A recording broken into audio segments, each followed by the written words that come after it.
இதில் ரொம்ப அழகாக மதன் வந்து இப்போ என்ன செஞ்சிருக்காருன்னா, மதன் சாதாரண ஆள் கிடையாது. அந்த கட்சிக்குள் இருக்கிற பெண்களையே படம் எடுக்கிற அவலச்சூழலை உருவாக்கிய அண்ணாமலை இது போன்ற சம்பவங்களை இன்னைக்கு வெளிக்கொண்டு வருவது பாராட்டுதலுக்குரியது. பிச்சை எடுத்து தான் கட்சி நடத்துகிறேன்னு சொன்ன சீமான் அவர்கள் கோடிகளை சம்பாதிப்பதிலே குறியாக இருந்த காரணத்தால் தான் கொள்கைவாதிகளை வெளியேற்றினார்.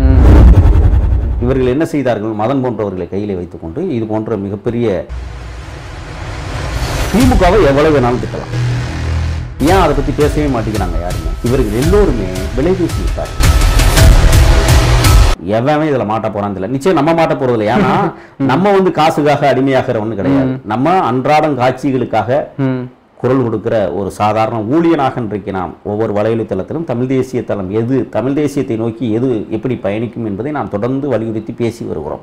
இப்பொழுது அந்த நாம் தமிழர் கட்சியிலே உண்மையான தமிழ் தேசியவாதிகள் அனைவரும் இன்றைக்கு வெளியேறி விட்டார்கள். நான்லாம் 2013 வெளியில வந்தாச்சு. ஏன்னா இவங்களுடைய லட்சணம் இதுதான், இவர்கள் கொள்கைவாதிகள் அல்ல, கோடிவாதிகள் என்று நான் அன்னைக்கே முடிவெடுத்து வெளியே வந்தேன். ஆனால் இன்னைக்கு என்ன நடந்து கொண்டிருக்கிறது என்றால், கொள்கைவாதிகளை அப்புறப்படுத்தி விட்டால் கோடிகளை சம்பாதித்துக் கொள்ளலாம் என்கிற மிகப்பெரிய அசண்டாவை இன்னைக்கு கையில் எடுத்து பாக்கியராஜ் என்கிற ஒரு நபர், அவர் வந்து யாருன்னு சொன்னால் அந்த கட்சியினுடைய பொதுச் செயலாளராக இருக்கிற தடா சந்திரசேகர் அவருடைய தங்கச்சி பையன் சொல்கிறாங்க. இவர் வந்து என்ன செஞ்சாருன்னு சொன்னால், வெளி நாடுகளில் விடுதலை புலிகளுடைய அரசியல் பிரிவு அமைப்பு என்று ஒன்று கட்டமைக்கப்பட்டிருந்தது. இன்றைக்கு அது 2 பிரிவாக உடைந்து கிடக்கிறது. ஒரு பிரிவு வந்து நாம் தமிழர் கட்சியை ஆதரிக்கிறது, இன்னொரு பிரிவு இன்றைக்கும் விடுதலை புலிகளுடைய அரசியல் பிரிவாக செயல்பட்டு கொண்டிருக்கிறது. ஆக இவர்கள் வெளிநாடுகளில் நிதி வசூல் செய்து கோடிக்கணக்கிலே வசூல் செய்து இந்த பாக்கியராஜ் மூலமாகத்தான் அண்ணன் சீமான் அவரிடத்தில் கொடுத்ததாக மிகப்பெரிய குற்றச்சாட்டுகள் ஈழத்திலிருந்து இன்றைக்கும் நம்மிடத்தில் சொல்லிக் கொண்டிருக்கிறார்கள். அல்லது ஈழத்தில் போராளிகளாக இருந்த வெளிநாடுகளில் பயணித்துக் கொண்டிருக்கிற என் போன்ற களத்தில் நின்றவர்கள், என்னுடன் களத்தில் நின்றவர்கள் எல்லாம் இன்றைக்கு போராளிகளாக வெளிநாட்டிலே தங்கியிருக்கிறார். அவர்கள் அன்றாட நடவடிக்கைகளில் பகிர்ந்து கொண்டிருக்கிறார்கள். ஆக இவர்கள் மிகப்பெரிய லாபி, கோடிகளை சம்பாதிப்பதிலே குறியாக இருந்த காரணத்தால் தான் கொள்கைவாதிகளை வெளியேற்றினார். ஆனால் இன்றைக்கு என்ன நடந்து கொண்டிருக்கிறது பாருங்கள். பிச்சை எடுத்து தான் கட்சி நடத்துகிறேன்னு சொன்ன சீமான் அவர்கள் இன்றைக்கு ஆதந்தமிழ் மாதேசிடம் 6 லட்சம் 12 லட்சம் பேசியிருக்காங்க, 10 லட்சத்துக்கு ஒத்து வந்திருக்கிறாங்க. கடைசி 6 லட்சம் தான் பணம் கொடுத்தாராம். எதற்காக? நாம் தமிழர் கட்சியை தூக்கி பிடித்து பேசணும், பேசி மக்களிடத்தில் கொண்டு போய் சேர்க்கணும். அதே லாபியை தான் இன்றைக்கு இப்ப நடந்து கொண்டிருக்கிற இந்த லாபியும் கையில் எடுத்தார்கள். இவர்கள் என்ன செய்தார்கள்? மதன் போன்றவர்களை கையிலே வைத்துக்கொண்டு இது போன்ற மிகப்பெரிய 1.25 கோடிக்கு பேரம் பேசியிருக்கிறாங்க. வருகிற 2024 தேர்தலில் பாரதிய ஜனதாவை மறைமுகமாக ஆதரவு அளிக்க வேண்டும், திட்டக்கூடாது. திமுகவை எவ்வளவு வேணாலும் திட்டலாம். இப்ப இதுல என்ன லாபி நடந்தது தெரியுமா? இப்ப இந்த மதன் வந்து எனக்கு கிடைத்த தகவலின் அடிப்படையில் திராவிட முன்னேற்ற கழகத்தில் ரகசியமாக ஊடுருவி திராவிட முன்னேற்ற கழகத்திற்கு எதிரானவர்களை காலி செய்து விட வேண்டும். இதுல ரொம்ப அழகாக மதன் வந்து இப்ப என்ன செஞ்சிருக்காருன்னா, மதன் சாதாரண ஆள் கிடையாது. மதன் இந்த மண்ணில் அருவருக்கத்தக்க விஷயங்களை மக்களிடத்தில் கொண்டு போய் சேர்க்கக்கூடியவர் என்பதில் மாற்று கருத்து இல்லை. ஆனால் இது போன்ற சம்பவங்களை இன்னைக்கு வெளிக்கொண்டு வருவது பாராட்டுதலுக்குரியது. இப்ப அவர் என்ன செஞ்சிருக்கிறாரு? திமுக கொடுத்த அசைன்மெண்டின் அடிப்படையில் தான் இன்றைக்கு ஆதந்தமிழ் மாதேஷ் அவர்கள் அமைக்கப்பட்டிருக்கிறார். ஏனென்றால் இவர் வந்து திராவிடம் சொல்லி பேசுவாரு, திராவிடத்திற்கு எதிராக உள்ள கேள்விகளை வைப்பாரு, சொல்லுவாரு, ஒரே நிலைப்பாட்டில் இருக்க மாட்டார். நீங்க அதே மாதிரி பாத்தீங்கன்னா அந்த ஆதந்தமிழில் பேசக்கூடிய கிஷோர் கே சுவாமியாக இருக்கட்டும், நீங்க பாத்தீங்கன்னா அவங்களுடைய பேச்சு நடவடிக்கைகள் எல்லாம் பாத்தீங்கன்னா திராவிட முன்னேற்ற கழகத்தை வசமொழி பாடுவது, தொடர்ந்து பாடுவது. நான் என்ன சொல்றேன்னா, ஒரு ஆட்சி முறை தவறாக இருக்குமே ஆனால் குறை சொல்வது இயல்பானது, குற்றம் சாட்டலாம். அருவருக்கத்தக்க குற்றச்சாட்டுகளை சுமத்துவது என்பது ஏதோ ஒண்ணு, உனக்குள்ள ஏதோ ஒரு மனநோய், அது அந்த மனநோயை நாம் ஆதரிக்க முடியாது. இப்ப திராவிட முன்னேற்ற கழகம் தான் ஈழத்தை அளித்தது என்று நாமெல்லாம் பேசி வருகிறோம். அன்றைக்கு கலைஞர் கருணாநிதி அவர்கள் முடிவெடுத்திருந்தால் ஈழம் வளர்ந்திருக்கும் என்று நாம் பேசி வருகிறோம். இன்னைக்கும் முரண்பட்டு தான் இருக்கிறோம். அதுக்காக ஒட்டுமொத்த திராவிட முன்னேற்ற கழகத்தையும் நாம் வசைமொழி பாடிவிட முடியாது. ஆக இந்த விடயங்களில் நாம் பார்த்தோமே ஆனால் சபரீசனுடைய டீம் உள்ளே நுழைந்து மதன் போன்றவர்களை கையிலே வைத்துக்கொண்டு சில லட்சங்களை செலவழித்து ரவீந்திரன் துரைசாமி நாம் தமிழர் கட்சி முழு நேர ஆதரவாளராக பேசியவர், ஆதந்தமிழ் மாதேஷ், கிஷோர் கே சுவாமி, பேசு தமிழா பேசு நம்ம ராஜவேல் நாகராஜ், இவர்கள் எல்லாமே நீங்க பார்த்தீங்கன்னா திமுகவை வசமொழி பாடுறோம். இப்போ எல்லாரும் இப்போ என்ன எதிர்பார்த்துட்டு இருக்காங்க தெரியுமா? அந்த வலைவலி காட்சிகள்லாம் வெளியிடும் போது இன்னைக்கு 6வது காட்சி இப்போ தான் வந்திருக்கு. அதில் சிசி ஒருத்தர் வர்றாரு, புதுசா ஒருத்தர் அன்னைக்கு வெளியிட்டிருக்கிறாங்க. இதுல சவுக் சங்கர் வெளியில வருவார். இப்ப வெயிட்டிங் இருக்காங்க. இப்ப என்னன்னா இதுல இன்னொரு செய்தி இருக்கு. படுக்கரை காட்சிகளையும் நாங்கள் வெளியிடுவோம். இப்ப இதுல யார் படுக்கரை காட்சிகளும் பதறி போய் திரியா நிறைய பேர். அப்ப இவங்கள் மக்கள் பணிகளுக்காக வந்தவர்களா, தன் பணியை நிறைவேற்றி விட்டு கோடிக்கணக்கில் கொள்ளையடிக்க வந்தவர்களா என்கிற கேள்வி இருக்கிறது. இவர்கள் எப்படி சரியான அணுகுமுறையை கையாண்டு இன்னொன்னு என்னன்னா, இந்த கமாண்ட் எழுதும் போது பார்த்தீங்கன்னா சவுக் சங்கர்லாம் பேசும்போது கீழே தலைவான எழுதுறான். ஆதம் தமிழ் மாதேஷ் பேசும்போது தலைவா மாதேஷ்னு எழுதுறான். இப்ப இன்னமே என்ன எழுதுவீங்க? நல்லா யோசிச்சு பாருங்க. எப்பொழுதுமே மக்கள் எதை நோக்கி பயணிக்க வேண்டும், யார் எந்த கருத்து சொன்னாலும் தனக்கு உண்மை என்ன அப்படிங்கிற நிச்சயம் ஒவ்வொரு மக்களுக்கும் தெரியும். தெரியாமையெல்லாம் கிடையாது. ஆனால் எடுத்து சொல்லுகிற விதம் இருக்கிறதே அது சரியாக இருக்க வேண்டும். எல்லாமே முற்றிலுமாக போலித்தனமாக இருந்த காரணத்தால் தான் இன்றைக்கு போலியவாதிகளாக அடையாளப்படுத்தப்பட்டிருக்கிறார்கள். இப்போ ஒன்று புரிஞ்சிருச்சு. என்ன புரிஞ்சிருச்சு? இதற்கே இவ்வளவு லட்சங்களை கோடிகளை பேரம் பேசியவர்கள் கனியாமூர் பள்ளி விஷயத்தில் ஸ்ரீமதிக்கு எதிராக எத்தனை லட்சங்களை இவர்கள் வாங்கியிருப்பார்கள்? கோடிகள் கூட புரண்டிருக்கும். அப்ப இவர்கள் என்ன நிலைப்பாடு எடுக்கிறார்கள்? நீங்க அதை கோடம்பாக்கத்தில் நுங்கம்பாக்கத்தில் வந்து அந்த சுவாதி கொலை வழக்கு, ராம்குமாரை எதிர்த்து பேசியவர் இந்த சவுக்கு சங்கர். அவனு ஒரு அப்பாவி, அந்த கொலைக்கும் அதற்கும் சம்பந்தமே இல்லை. ஆனால் யார் காசு கொடுத்ததுன்னு இப்ப சுவாதியினுடைய கொலை வழக்கை நோண்டினால் பின்னால் RSS இருப்பதாக செய்திகள் வருகிறது.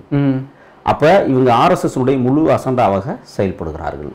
சரி, சவுக்கு சங்கர் அவர்கள் RSS அசண்டாவோடு செயல்படுகிறார் என்றால் அதே சவுக்கு சங்கர் தான் அண்ணன் சீமானை கட்டி யாரத்திலேயே முத்தமிட்டு இந்த கட்சிக்கே நான் பணி செய்வேன் என்று சொல்லுகிறார். அப்ப இவருடைய லாபி எங்கே போய் நிற்கிறது என்று நாம் கண்கூடாக பார்த்து வருகிறோம். இப்ப இது போன்ற நடவடிக்கைகளில் இப்ப தொடர்ந்து இன்னும் மொத்தம் 16 வீடியோ இருக்குன்னு சொல்றாங்க. இன்னைக்கு 6 வீடியோ வந்திருக்கு. இன்னும் 10 பேலன்ஸ் இருக்கு. அதை விட இன்னொன்னு சொல்றாங்க, இந்த 1.5 வருஷத்தில் 150 வீடியோக்களை நாங்கள் தயார் செய்து வைத்திருக்கிறோம் என்று சொல்லுகிறார் மதன். அப்படி என்றால் இது போன்ற லாபிகளில் நாம் எந்த விதத்திலும் சிக்கிவிடக்கூடாது என்பதிலே நாம் கவனமாக இருக்கிறோம். இதுதான் இவர்கள் நடத்துகிற ஒரு போலித்தனமான அரசியல். யாரை எங்கே நிறுத்துவது, யாரை எங்கே, அதாவது ஒரு காலத்தில் என்னன்னா ஓட்டு தீர்மானிக்கும்.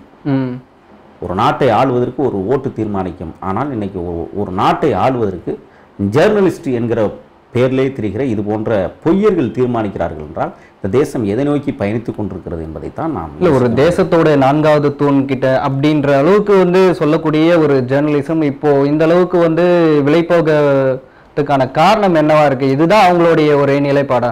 இல்லை, நீங்கள் கேட்குற கேள்வி நியாயமான கேள்வி. மெயின் ஸ்ட்ரீம் மீடியாவிலேயே இன்றைக்கி வந்து பார்த்தீங்கன்னா முக்கியமான செய்தி. இப்போ நான் ஒன்று எடுத்துக்காட்டு சொல்கிறேனே, வேங்கவையில் மனிதனுக்கு மனித மலத்தையே கலந்த நிகழ்வு நடந்தது. எந்த மெயின் ஸ்ட்ரீம் மீடியா அதை பெருசுபடுத்தியது? சொல்லுங்கள் பார்ப்போம். ஏன் அதை பற்றி பேசவே மாட்டேங்கிறாங்க யாருமே? அது ஒரு ஒரு ஒரு 150 மக்கள் தொகை கொண்ட ஒரு ஊரில் நடந்த சம்பவம், அதை கடந்து போய்விடலாம் என்று இவர்கள் எண்ணுகிறார்களா? தங்கை ஸ்ரீமதியை பற்றி இப்போ யாராவது மெயின் ஸ்ட்ரீம் மீடியா பேசுகிறதா? ஏன் அதை பேச மறுக்கிறாங்க? இவர்கள் எல்லோருமே விலை பேசி விட்டார்கள். இந்த கடந்த இந்த 9 ஆண்டு கால பாரதிய ஜனதா ஆட்சியில் இருக்கிற அனைத்து மீடியாக்களும் விலை பேசி அவர்கள்தான் என்ன செய்தியை போட வேண்டும், என்ன செய்தியை போடக்கூடாது அவர்கள்ட்ட கேட்டு தான் போடணும். இன்றைக்கு அனைத்து மீடியாக்களும் மத்திய அரசால் விலை பேசப்பட்டிருக்கிற காரணத்தால் தான் கன்னியாகுமரி பள்ளி விஷயத்தையோ அல்லது வேங்கவையில் பிரச்சனைகளையோ இன்னும் ஏன் நிறைய பிரச்சனைகள் தமிழ்நாட்டிலே நிறைய பிரச்சனைகளை நாம் எடுத்து பேசியிருக்கிறோம், போராடி இருக்கிறார்கள் மக்கள். ஆனால் இன்று வரை அதை பேசப்படவில்லை. அதற்கு காரணம் இவர்கள் விலை கொடுத்த அனைத்தையும் அரசியல்வாதிகள் வாங்கிவிட்டார்கள். இன்றைக்கு இருக்கிற அந்த யூடியூப் சேனல்களையும் விலைக்கு வாங்குறதுக்கான ஒரு முன்னோட்ட முயற்சி தான் இது. ஆதம் தமிழ் மாதேஷை வைத்து பணபேரங்களை நடத்தி இதை முடிப்பதற்கு பார்த்தார்கள். ஆனால் மதன் நம்மளுக்கு இந்த தேசத்தில் வந்து அருவருக்கத்தக்க விஷயங்களை வெளிப்படுத்துகிறார் என்றாலும் கூட இது போன்ற நிகழ்வுகளை அவர் உண்மைத்தன்மையை வெளிக்கொண்டு வருவது பாராட்டுதலுக்குரியது. ஏனென்றால் இது போன்றவர்களை சும்மா விடக்கூடாது தேசத்தில். இப்ப அடுத்து பார்த்தோமே, ஆனால் நான் கூட நினைச்சேன் முக்தாரெல்லாம் மிகப்பெரிய உயர்ந்த இடத்துல வச்சிருந்தேன். இதுல என்னன்னா, முக்தார் ஒரு அந்த சத்தியம் தொலைக்காட்சியிலே வந்து வியனரசு என்கிற ஒரு நபரிடம் பேட்டி எடுக்கிறார். அந்த பேட்டியிலே பார்த்தால் எத்தனை கடத்தல்கள் தெரியுமா அப்படியே அடுக்கிக்கிட்டே போறாரு. என்னெல்லாம் உட்கார வச்சிருந்தா நாக்கு தள்ளி போறாரு. எந்த நீதிமன்றம் வீரப்பனாரை குற்றவாளி என்று கூறியது? பதில் இருக்கா? இன்னைக்கு அதே முக்தார் எங்க இருக்கிறார்? போத்தலுக்கு முன்னாடி, சரக்குக்கு முன்னாடி கொஞ்சம் கொஞ்சமா குறைஞ்சிக்கிட்டு வர்ற அந்த போதைக்கு மத்தியில உட்கார்ந்துகிட்டு இருக்கிறாரு. இவர்கள் எதை நோக்கி பயணிக்கிறார்கள் சொல்லுங்கள் பார்ப்போம். இல்லை, எனக்கு என்ன சந்தேகம்னா, இப்போ ஆதன் அவங்க எல்லாருமே வந்து தொடர்ச்சியாக வந்து பிஜேபி ஆதரவாளர்கள்ன்றது வந்து சில இடங்கள்ல வந்து நம்மளுக்கு தெரிஞ்சுது. ஆனா இப்போ ஐயப்பனா இருந்தாலும் சரி, இப்போ முக்தார் அவர்களும் சரி, இவங்கெல்லாம் தொடர்ச்சியான திமுக ஆதரவாளர்கள் தான். இவங்க எப்படி அந்த மீட்டிங்ல வந்து சிக்கினாங்கன்றது நம்மளுக்கு ஒரு பெரிய அது நல்ல கேள்வி. என்னன்னா இப்ப தமிழா பாண்டியன் இதுல சிக்கி இருக்கிறாரு, அவரே சொல்றாரு நானும் இதுல சிக்கி இருக்கிறேன் அப்படின்னு சொல்றாரு. இதுல என்னன்னா நல்லா தெரிஞ்சுக்கோங்க, மதன் வந்து ஒரு வகையில ஆர்எஸ்எஸ் உடைய சித்தாந்தங்களை உள்வாங்கியவன். இந்த ஆர்எஸ்எஸ் சித்தாந்தங்களை உள்வாங்கியவன் என்ன செய்யறான்னா, யார் விலை கொடுத்து வாங்குறான்னா திமுக விலை கொடுத்து வாங்குது. இப்போ இதில் யார் யார் மாற்றான்னா திமுகவுக்கு ஆதரவாக பேசக்கூடியவர்களையும் இதில் வந்து உள்ள இழுத்து விட்டுறாங்க. இதுக்கு என்ன காரணம்னு நீங்கள் நினச்சிங்கன்னா, மதன் வந்து யாராக இருந்தாலும் தோல் உரிக்கணும்னு முடிவுப்பட்டார். அதுக்கு காரணம் பிஜேபி இவரை பழி வாங்கியது.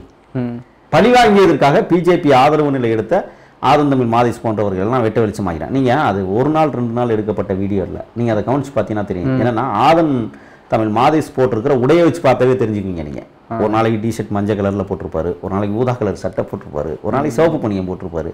இதுக்கு என்ன காரணம்னு சொன்னால், இது வெவ்வேறு வடிவங்களில் எடுக்கப்பட்ட காட்சி பதிவுகள். இது ஒரு நாளில் எடுக்கப்பட்டதில்லை. அப்போ இது எத்தனை நாள் இவங்க உட்காந்து பேசியிருப்பாங்க இந்த விடயங்கள். அதான் முதல் நாள் வந்து டேப் கேட்குறா, 2ஆம் நாளில் வந்து டேப் கொடுக்குறாங்க. அப்போ நிச்சயம் மறுநாளே இது நடத்திருக்க வாய்ப்பு இல்லை. எப்போதுமே இன்னொன்று என்னன்னா, உங்களுக்கு தெரியாதில்ல, யூடியூப் சேனல்ல ஞாயிற்றுக்கிழமை ஆனா விடுமுறை விட்டுருவாங்க.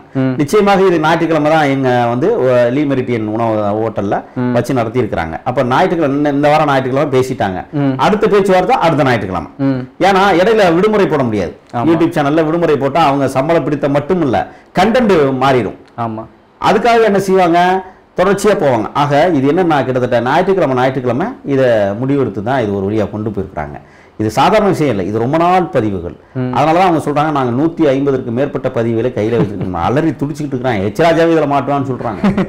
அந்த மாதிரி விஷயங்கள்லாம் அதுல போயிட்டு இருக்கு. ஆக பார்த்தோம், ஆனால் இது சாதாரண விடயம் அல்ல. பரபரப்பாக இன்னும் 10 இப்போ வெளியிட வேண்டியது இருக்குன்னு சொல்றாரு மதன். இப்ப இதுக்கு இன்னும் இடையில இன்னொன்று செய்வாங்க. என்னன்னா, இந்த சேனலை முடக்குவதற்காக அல்லது இது போன்ற பதிவுகளை வெளியிடாமல் இருப்பதற்காக இவங்க என்ன செய்வாங்கன்னா, உயர்நீதிமன்றத்திலேயோ அல்லது மற்ற நீதிமன்றங்களிலே போய் தடையானை கேட்பதற்கும் வாய்ப்பு இருக்கிறது. இது என்ன மாதிரியான தடை வந்து போன இல்ல, இப்ப எங்களை அசிங்கப்படுத்துகிறார்கள், அவதூறு பரப்புகிறார்கள் அப்படின்னு சொல்லி ஒரு வழக்கு பதிவு பண்றதுக்கும் வாய்ப்பு இருக்கிறது. ஆனா அதுக்குள்ள இதை அவங்க எல்லாம் ரிலீஸ் பண்ணிடணும்னு நினைக்கிறேன். எல்லாத்தையும் தோல் உரிச்சு விட்டா நல்லா இருக்கும். அதுக்கப்புறம் முடக்கட்டும். ஏன்னா இப்ப எல்லாருமே என்ன செஞ்சிடறாங்கன்னா, அந்த பதிவை வந்து லோட் பண்ணி வச்சுக்கிறாங்க. நம்ம எல்லாரும் டவுன்லோட் தான் பண்ணி வச்சிருக்கோம். டவுன்லோட் எதுக்கு பண்ணி வச்சுக்காங்க, எந்த நேரத்திலும் தடை வந்தா இதை பார்க்க முடியாது, நம்ம எப்போ வேணாலும் இருந்து பார்த்துக்கலாம் அப்படிங்கிற மாதிரியே டவுன்லோட் பண்ணி பத்திரமா வச்சிருக்காங்க பாக்குறதுக்காக. நீங்க இன்னொன்னு தெரியுமா, அந்த மதன் சேனல் வந்து இப்ப புதுசா ஆரம்பிக்கப்பட்ட சேனல். இப்போ ஒரு 4 நாள் தான் ஆகுது, 62,200 பேர் காலையில வர பார்த்தேன் சப்ஸ்கிரைபர். வியூவர்ஸ் அதுவாடு லட்சக்கணக்கில் போயிட்டு இருக்கு. ஒவ்வொரு காணொலியுமே வந்து 4 லட்சம் 5 லட்சம் போகுது. அப்ப இவங்க கண்டென்ட் எங்க தூக்குறாங்கன்னு பாருங்க. வியூவர்ஸ் வேற, சப்ஸ்கிரைபரே கிட்டத்தட்ட 62,200 பேர் காலையில நான் பாக்குறேன். 4 நாளைக்குல உங்க சேனல் வருமா? கண்டிப்பா இல்ல. போராட வேண்டியது இருக்கு நம்ம எல்லாம். அப்ப எளிமையாக ஒரு விடயத்தை கையில எடுத்து அடிச்சு துவஞ்சம் பண்றாங்கன்னு சொன்னா, அப்ப அவங்க 2 வகையில சம்பாதிக்கிறாங்க. ஒண்ணு, இதை வெளியிட போறோம், அதுக்கு காசு கொடுத்துரு, திமுகவுல இருந்து படம் எடுக்கிறோம், பிஜேபி காசு கொடுத்துரு, சப்ஸ்கிரைபரை ஏத்திக்கிறோம், யூடியூப் காசு, யூடியூப்ல இருந்து காசு. அப்ப எப்படி சம்பாதிக்கிறாங்கன்னு பாருங்க. இவர் சம்பாதிப்பதிலே கவனமாக இருந்துவிட்டு அழகாக சம்பாதிக்கிறார்கள். திருமாறன் சி போன்றவர்கள்லாம் தமிழ்நாட்டிலே சாதி அரசியல் கட்சியில வைத்து அவன் பேசுறான், தொலைச்சு போடுவான்டா, அறுத்து போடுவான்டா, வலைவலத்தளத்துல பேசுறான். அப்படி ஒரு கட்சி தலைவர்னு சொல்லக்கூடியவன் அநாகரிக வார்த்தைகளை. அப்ப அவனுக்கு சுடுதா மனசு? நீ தப்பு பண்ணலன்னா ஏன் குதிக்கிற? இப்ப நம்ம குதிக்கிறோமா சொல்லுங்க? நாம அழகாக உட்கார்ந்து கொண்டு அழகாக அந்த வீடியோ எல்லாம் பார்த்துட்டு விமர்சனம் செய்து கொண்டு இருக்கிறோம். குதிக்கிறான் அப்படியே கடந்து. அப்ப ஆளுமை தன்மைகள் இல்லாத அரசியல் பொறுக்கிகள் நிறைய பேர் தமிழகத்திலே உலாவி வருகிறார்கள். அவர்களுடைய பதிவுகள் எல்லாம் வெட்ட வெளிச்சமாக்கப்படுகிறது. இன்னும் யாரெல்லாம் வரப்போகிறார்களோ பொறுத்திருந்து பார்ப்போம். சவுக்கு சங்கர் அவர்கள் விரைவில் வெளிச்சத்துக்கு, சவுக்கு சங்கருக்காக தான் வந்து ஒட்டுமொத்த மீடியாவே வந்து வெயிட்டிங்ல இருக்குல்ல. ஆமா, நிச்சயமாக அதை எதிர்பார்த்து இருக்கிறாங்க. ஏன்னா அதாவது ஒன்னு சொல்றேங்க, தவறுகள் நடக்கிறது இல்லைன்னு சொல்றேன், சுட்டி காட்டுகிற இடத்தில் இருக்கலாம், ஆனால் ஆணவத்தன்மையோடு சுட்டி காட்டக்கூடாது. மக்கள் மன்றத்தில் பேசுகிற போது அட்னக்கால் போட்டுக்கிட்டு ஹஹன்னு சிரிச்சுக்கிட்டு, அது யோசிச்சு பாருங்க, நீங்க மக்கள் மன்றத்தில் எப்படி பேசுற, இப்படிதான் பேசுறதா? அதுவே பாதி பேருக்கு எரிச்சலை ஊட்டும். இப்ப அதனாலதான் அந்த எரிச்சலின் வாயிலாகத்தான் இன்னைக்கு என்னன்னா, எப்படா இவன் மாட்டுவான், இவனை எப்படா வெளியிடுவாங்கன்னு காத்துக்கிட்டு இருக்காங்க. வரும்னு சொல்லிட்டு இருக்காங்க. காத்திருந்து நம்மளும் பார்க்க. ரொம்ப நன்றி. நான் உங்களுடைய நேரத்தை வந்து எங்களுக்காக வந்து கொடுத்ததுக்கு வந்து ரொம்ப நன்றி. இனி வரும் காலங்களில் வந்து இந்த ஜேர்னலிசம்ன்றது வந்து மக்கள் வந்து எப்படி புரிந்து கொள்றாங்க, இந்த விடயத்தை வந்து அவங்க திரும்ப மறந்துட்டு கடந்து போறாங்களா, இல்லை அதே அவங்க வந்து நினைவு கொண்டு ஒரு பகுத்தறிவு சிந்தனை கொண்டு எது ஒரு ஜேர்னலிஸ்ட் பேசினாலுமே அது உண்மைத்தன்மை கருதி அவங்க வந்து கண்டறிகிறாங்களா அப்படின்றது வந்து இனி வரும் எதிர்காலத்தை வந்து நம்ம பார்த்தாதான் வந்து நம்மளுக்கு புரியணும் வந்து நினைக்கிறேன். கண்டிப்பா ரொம்ப நன்றிங்கண்ணா. நன்றி நன்றி நன்றி.